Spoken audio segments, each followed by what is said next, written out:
ข้าวแกงเลือกได้3เมนูวันนี้เลือกเป็นต้มเค็มนะครับปลาหมึกผัดผงกะหรี่ข้าวขาหมูที่จริงใจต้องมีนี่หนังหมูแล้วก็ซีนแบบนี้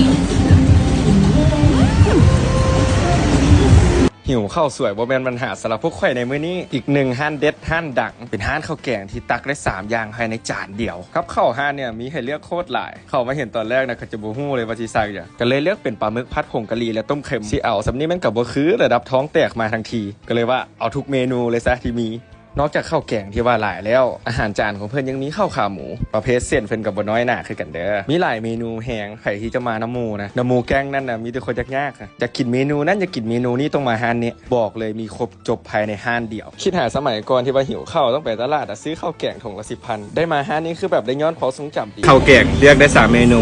วันนี้เลือกเป็นต้มเค็มนะครับปลาหมึกผัดผงกะหรี่ขาหมูที่จริงใจต้องมีนี่หนังหมูแล้วก็ซีนแบบนี้